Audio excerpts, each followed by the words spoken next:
Take Manhattan was written by Rodgers and Hart.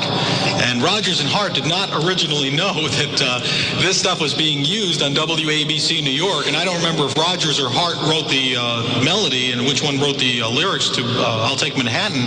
But can you tell the story about Rodgers and Hart and receiving money? Hart was the lyricist. But, it was on the air for years on ABC, which covered the entire East Coast of the country, plus all the other stations that you mentioned. Yeah, WABC is a 50,000-watt clear channel station that's non-directional that has a signal that you can hear in about 38 states at night, as well as KOMA can be heard everywhere also. In the western part of the United States, WABC could be heard in most of the eastern part of the U.S. and England. Well, at any rate, it took them a number of years to figure it out and finally say fellas. So they had to revise it somewhat to satisfy the people without having to pay them bundles of money. I thought that the PAMS company did pay Rodgers some money. Actually, what they did, they were trying to work on that. I think they just changed the melody enough to satisfy them and let it go at that. Which of all the, and we're going to talk about as the show goes on, various of the other melody lines that are on these jingles. Which of the melody lines of all the jingles would you say for these jingles was the most popular of them all? Because it was more, the Cliff logo was more popular regionally in the Southwest and the Southeast. The ABC logo was more popular in the Northeast. And in the Midwest, it could have been either. And then the WLS logo is another one. And we'll talk about all those as the evening goes on. Which was the most popular of them all, do you think? Which do you remember singing the most times? I think it would probably be a toss-up between WABC and the Cliff logo. Those two, thousands of times. Did it get boring? Now, I just played the jingle music, that's our middle name, which was PAM Series 31. And PAM's made 75 of those in 90 days. Did it get boring? Or there's four-part harmony in that. What was it like to do that? A grind? Or what was it like? Yeah, it really does. If you understand the concept of standing in the same studio day after day with the same people singing the same music, it sounds like a very interesting life and a lot of fun, an easy way to make a living. But as you say, it does become boring and tedious after a while. But it could become worse. There was a story that some of the, and I don't know if this is true or not, but there is a story that some of the jingle singers became alcoholics in later years because they had to keep singing the Drake logo, which is 93 KHJ, over and over and over again. Is that true? Or? In the key of F. Oh. Well, that rumor persists to this day, but maybe I would be well advised not to comment. Okay, no problem. All right, well, we're going to talk next, in our next break, we're going to talk about, through the evening, we're going to talk about some of the other logos, and hopefully Dan will sing them. And also, we're going to talk about some of the other people who are vital to the jingle industry. We're going to talk next about the KLIF logo, and that'll be coming up in just a bit. KOMA. I love those guys, I really do. Well, I like them a lot. Wherever you go, go with Ricky the K's solid gold time machine. Go. Rodgers and Hart, they wrote the WABC logo. They also wrote this song for the Marcells. The way that Rodgers and Hart meant it to be done. KOMA, solid gold time machine. KOMA chime time, 20 minutes after 10 in Ricky the K Solid Gold Time Machine. 70 degrees outside. It's time for the College of Musical Knowledge. Well, kiddies, here's the 10 pieces of the 10 songs. 460-50-20, the number. 405, the area code. Here they are. Who cares? 460-1520, 405, the area code. We are having all kinds of fun. And I saw something interesting in the news this week, and I wanted to pass it on before we went any further. Did you read this week Bob Keesham? He was Captain Kangaroo and Clarabelle on the Howdy Doody show. He was inducted into the Clown Hall of Fame. And the interesting part that goes with that is Dan Quayle was inducted also. They just didn't publicize it. KOMA, oldies now. Shirley Bassey and Goldfinger. I don't know which finger it was, but it made it a big problem when buying gloves. Oh, hit that note. I want you to hold it. Don't breathe. No, you got to breathe. That'd be much better. Shirley Bassey. KOMA, solid gold time machine. KOMA KOMA chime time, 25 minutes past 10, and Ricky the K Solid Gold Time Machine. We will have more trivia coming up, the College of Musical Knowledge, and other, well, you name it, we've got it. And right now I'm going to read a message. What message, say? Well, the Solid Gold Time Machine is brought to you in part by Jake's Window and Door Store, and that's 36th and May. You check it out. 5848 Toys. And Toys now, for big boys. okay, I can continue now. What I was going to say is, and now, I'm going to play a jingle. Jingle! Thank you. Thank you very much. We'll get it straight one way or the other, I promise you.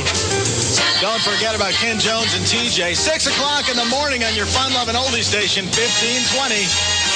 Your favorite teenage memories on Ricky the K's Solid Gold Time Machine.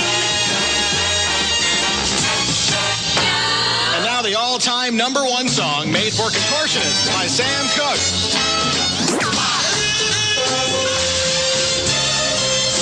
KOMA Twin Sin. Two in a row from your fun-loving oldie station, the 1520 spot on your dial, KOMA, Ricky the K, doing it on a Saturday night.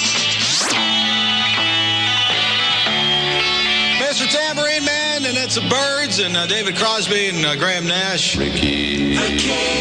28 minutes before 11 o'clock, Ricky the K and the Solid Gold Time Machine on a Saturday night. We do this every Saturday night for your listening and dancing pleasure. 9 p.m. to 3 a.m. just to have fun and just to ask you trivia questions. I'm going to ask you a brand new trivia question right now. 460-1520, the number. 405, the area code. And here's the question. You remember the Gillette Parrot who was on the fights on your the fight of the week on ABC through the 50s and the late 60s? Do you remember the Gillette Parrot? He said to look and feel sharp, always use Gillette or something like that. Anyway, we want to know the name of the Gillette Parrot. You tell me the actual name of that Gillette Parrot, and you call me at 460-1520, 405, the area code, and work on it, have fun with it, and good night. Radio a go-go. Yours truly, KOMA. And for some reason, I cannot remember. What do those drums mean? Drums say Indians attack at dawn. And we're out of ammunition. It looked like work of Apache. 1961, here's the Regions. That was the follow-up to Barbara Ann by the Regions. KOMA Solid Gold Time Machine. KOMA chime time, 25 minutes before 11 on Ricky the K Solid Gold Time Machine. We'll have more with Dan Alexander coming up in Bud Moments. If you're in the market. Ah, yes. And meanwhile, in another part of town, he whispered so sweetly in my ear. It's time for the College of Musical Knowledge. No, they're not doo-wop ones. 10 pieces of 10 songs. 460-1520, the number. 405, the area code. Here they are, and good luck. Who cares?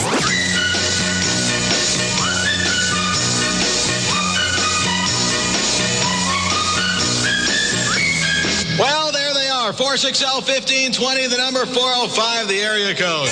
Oh, the bomb chings again. Solid Gold Time Machine with Ricky the K. Give me one more. Oh, thank you. I like that. 1967, the Association, they had a bunch of hits, including Cherish and Along Comes Mary and Everything That Touches You. I have a line for that, but I won't do it. This was a biggie for the summer of 67 called Windy. KOMA Solid Gold Time Machine. KOMA chime time, 20 minutes before 11 o'clock on Ricky the K Solid Gold Time Machine. We've got 70 degrees outside.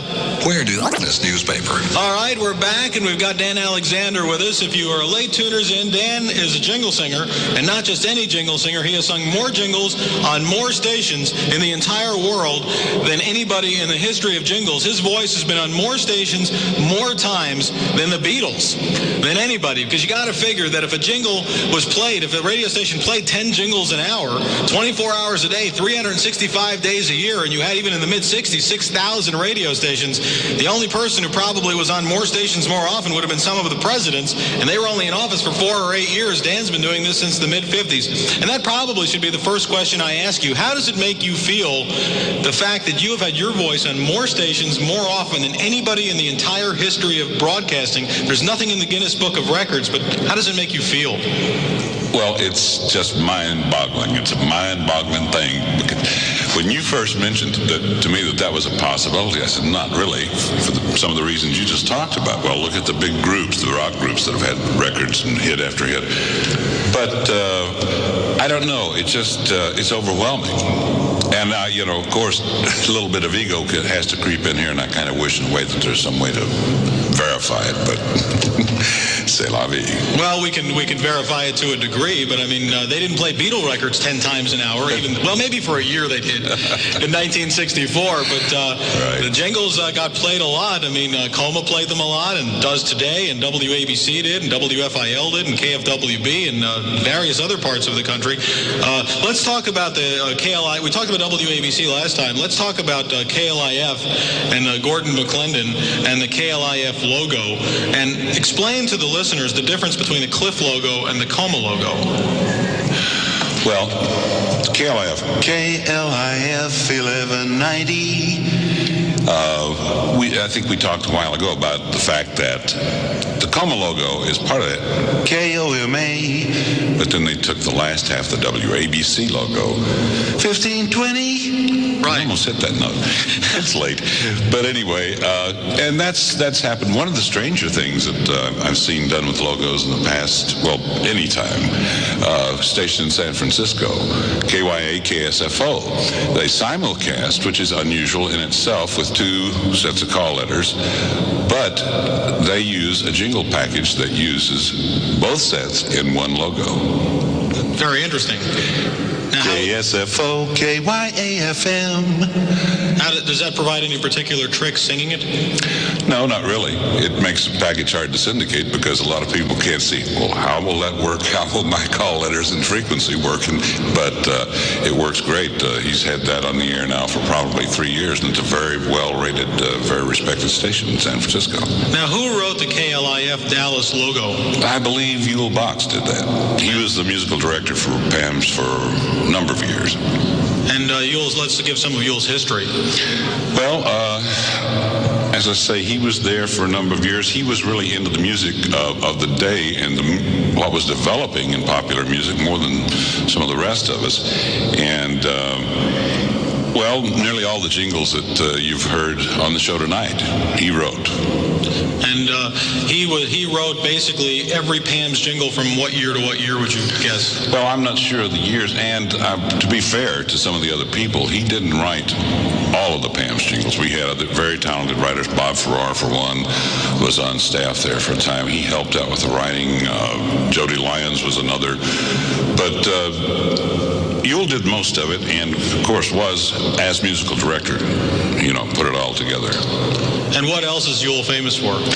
Well, while in Dallas, he became associated with Mulberry Square Productions, which produced the Benji movies, and did all the film scores for those movies, and in fact had one of his songs nominated for an Academy Award called I Feel Love. So Yule has a much more famous past other than just writing these ID jingles. He has done many, many other things. What are some of the other things that he's done? Well, it goes on and on. I can't really give you all the total list of his credits right here, but I'll tell you what, I talk to Yule from time to time. He lives in L.A., and what he's doing these days is playing a lot of tennis and enjoying life. Living off the profits. Exactly. All right. Well, that's the way it works. I guess when you have a successful movie score, you make a few dollars. Well, we're going to have more with Dan, and we'll be talking about more of the different melody lines and the history, and that'll be coming up in the next few minutes. If you have a question for Dan, or any question that you'd like to ask about the history of jingles and all that stuff, you call me at 460-1520, and you can talk to me, and you can talk to Dan, and ask your question, and we'll answer it right here on the radio. More music, more of it. On KOMA, Oklahoma's only station, 1520. All right, the Motown sound, 1962. And that phone number song, Beechwood 45789. Going back with some memories on a Saturday night.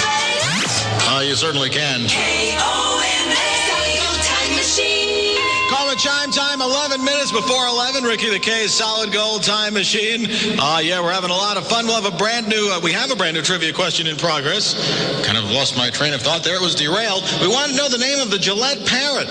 The parrot who said to look and feel sharp always used Gillette. He was the parrot that was on your Fight of the Week on ABC in the late 50s into the 60s. Remember the Gillette parrot? He had a name. 460-1520, the number 405, the area code. Hey, there's 282,000. Sounds good to me. Rock and roll is here to stay on Ricky the K's Solid Gold Time Machine. Well, we got a call from Crawford, Nebraska. And in Crawford, they said, well, we're having a party up here in Crawford, Nebraska. And would you please say hello to us in Crawford? So just for you, have a good party.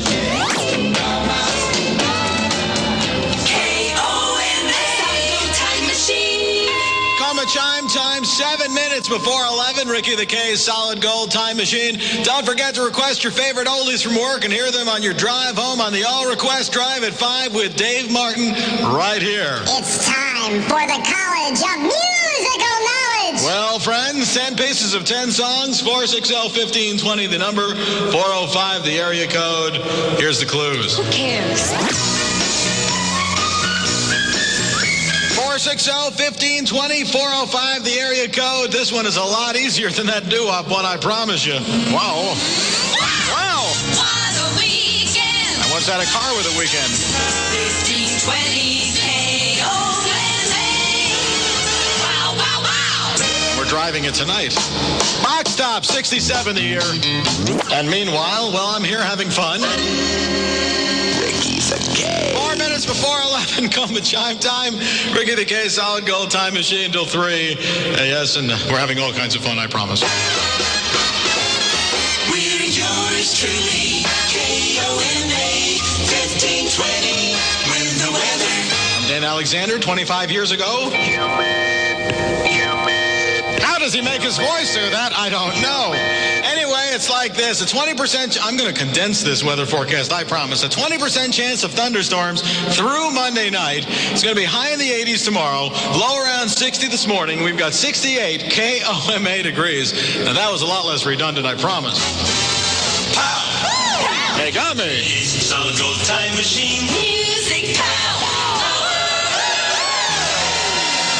A Phil Spector production. It was written by Gene Pitney.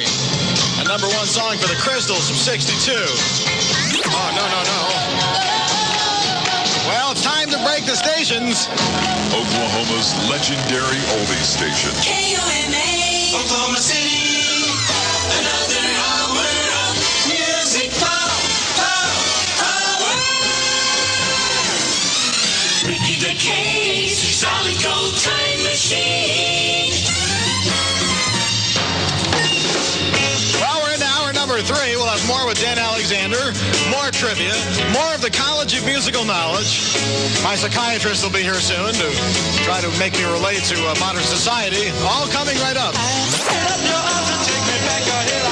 Get your oldies diploma with Ricky the K on KOMA. 3 minutes after 11, Ricky the K Solid Gold Time Machine on a Saturday night. We've got Tony Klieg on the phone. Hello, Tony. Hello. How you doing? Fine. Where are you calling from? Guthrie, Oklahoma. All right, the trivia question was, we wanted to know the name of the Gillette parrot, who was the Gillette advertising parrot, who said to look and feel sharp, always used Gillette. What was the name of the parrot? Sharpie. Sharpie is correct, and how did you know that? True. My grandpa knew it. Your grandfather knew it. Well, very, very good. You've won yourself a KOMA diploma. Congratulations, and if you'll hang on the telephone, we'll tell you how your prize is coming to you, and thanks very much for playing. Thank you. All right, another winner, Tony Klieg. He knew that Sharpie was the name of the Gillette parrot. We'll have a brand new trivia question coming up. More with Dan Alexander, more with the College of Musical Knowledge. You name it, we've got it. Hey, we got another winner on KOMA 1520.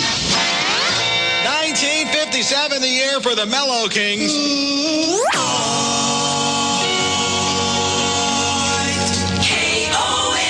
Solid Gold Time Machine. KOMA chime time, 7 7 minutes after 11 on Ricky the K Solid Gold Time Machine. I wanted to mention this portion of the program is brought to you by the Embassy Suites Hotel, 1815 South Meridian. If you've not checked out the Embassy Suites, well, you should. It's got nice, comfortable beds. You don't get one room, you get two. It's a suite. You also get a free breakfast. They've got a seafood buffet. They've got nice foliage in the lobby, and they've got Johnny B. Good, the nightclub. It's a great place to stay in Oklahoma City. The Embassy Suites, 1815 South Meridian. It's time for the College of Musical Knowledge. Well, sports fans, there's 10 pieces of 10 songs. 460-1520, the number, 405, the area code, and here they are. Who cares?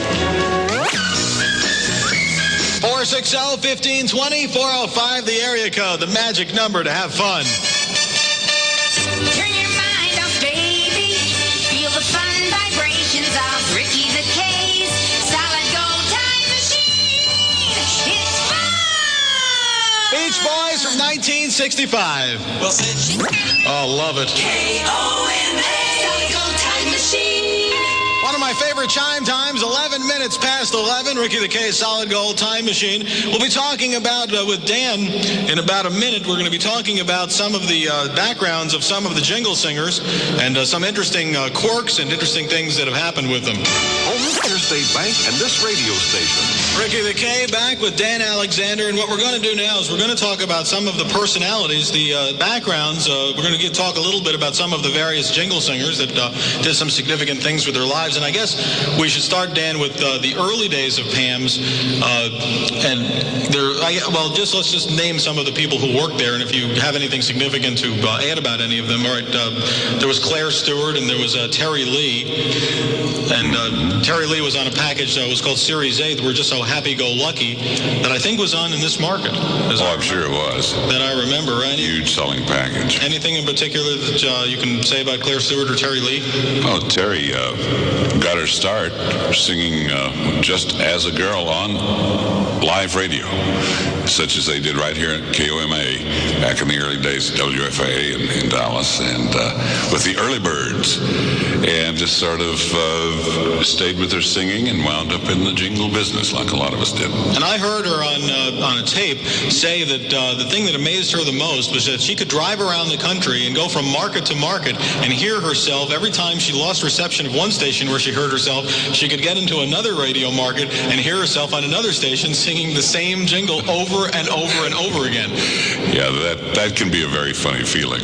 I've experienced it myself. That happened to you a lot? Oh, yeah. Of course. In the 60s, I guess, mostly. Mm-hmm. And what about, all right, then that's really the era from 1955 to 1960. And I guess we have to take this in 5-year segments. And the segment, I guess, next would be the real beginning of the really hot part was 1960 to 1965. And you had Jean Oliver was the female lead singer. What background do we have on Jean? Well, kind of similar to Terry's in a way, except that her start was in local TV. She had a show and did club work around town and became known. Primarily as, a soloist, and then she worked into the group thing very nicely, became lead singer for us and worked for a number of years and did a fine job. And what about the males of the era? Well, Johnny Marvin Shaw, who hails from Oklahoma City, was outstanding singer, a writer, and wit, all-around great guy. And one of the interesting things about him, he got a lot of his training, especially with his horn, working with Bob Wills in his Western Swing Band. And another thing about Marv is I know that he had said that he was on this radio station on KOMA in 1953 in a group playing an instrument on KOMA in 1953, and here's a guy who is still singing on all these jingles today. Right. And we're talking now 37 years later, and he's still doing it, and he is the high tenor. And what makes his voice so unique? And while you're talking about it, I'll pick out one of the jingles here, and we'll play Marv singing. Okay. Well, Johnny was a true tenor, but he had so much body to his voice, unlike a lot of tenors that tend to float and get a little thin up in the upper register. Maybe from his development of his diaphragm from playing trumpet all those years, I don't know how to explain it exactly, but a lot of power up there. And a very, very raw-sounding voice up there, too. It's not a typical generic type of voice. I'll play one of the jingles. Fight 1520, KOMA, non-stop oldies. Now, that's Marv singing the top part, and Dan, you're singing the bottom part. Right. Well, Marv was never afraid to give it up for the sake of the jingle, man. Just lay it out there. And he may have sung that jingle, as you all did. That package was sung 75 times in 90 days after it came out in 1966. And that was just the beginning. I don't know how many markets they wound up selling that package in, but it had to be well up in the hundreds. I think it was on 400 radio stations total, just this package alone. What about Bob Beagler? Bob Beagler. There's a funny story with how Bob Beagler left the company. Bill Drake came in after he had his success in Fresno and wanted to see if we could do some work with him in Los Angeles. And anyway, we were having some trouble satisfying him because he kept saying, well, what you're doing is too staccato. Well, of course, that's a musical term that also is in the language, and everyone knows what it means. But we couldn't figure out how he was relating this, what we were doing. We made all the adjustments we could think of. And finally, he said, Bob Beagler was the producer of the session that day, and he said, I just don't understand what you want, Bill. And he said, well, it's too staccato. It goes down on the end. I want it to go up. Well, there were two reactions to that. Half of us fell on the floor laughing. The other half got mad. Bob stormed out of the studio to Bill Meek's office, president of Hams, and said, I can't work with this guy. You're going to have to get somebody else. And Bill said, well, Bob, you're going to have to work with him or you're out of here. With that, Bob cleaned out his desk and was gone. And that was history. What about Frank Blebaum and Billy Ainsworth, both of whom are no longer living? Well, great musicians, both of them. One trained, one just sheer raw talent. I'm speaking of Frank Blebaum. Frank was one of the best tenors I ever heard. Good arranger and no training whatsoever. Did it all by ear. Now, with the four-male group, did he sing one under Marv, or did he sing? So he sang one under Marv, and then who? And then Billy Ainsworth sang one above you. Yeah, right. And it made for a very, very interesting group. And who are some of the other males that passed through after they left? There were a bunch. We've got to talk about Jim Clancy. Jim Clancy. Now, then with Jim Clancy, we're talking the era from 69 to 75. Right. It seems funny looking back now that Bill gave me the job of auditioning Jim for his first jingle job, and which I did. And of course, to a lot of people out there in radio that know him, I mean, he's just it. He's Mr. Bassman, and also he's one of the singers that has gotten into the producing second generation talent. His son Greg is frontline, very respected, very good singer in studios in Dallas. And speaking of that, we also ought to talk about Bob Piper, who was the major Pam's adapter in the late 60s. Right, and did some of the important writing too after Ewell left. Some of the great packages. He wrote that one that I played, I Really Love You by the Stereos, that was made as a package for WCAU-FM in Philadelphia and WCBS-FM in New York in 1973, called Where All the Good Songs Have Gone. That came from that I Really Love You record that I played earlier by the Stereos. And Bob Piper's background, he was an attorney. Right, in Los Angeles, and he just apparently was not well suited to that life, and it had what amounted to a nervous breakdown. I hope Bob wouldn't mind me saying that. I don't think he would. But anyway, he said, enough of this. I've always wanted to be in music. So I heard of a guy named Bill Meeks in Dallas that has a jingle company. And they came down and auditioned.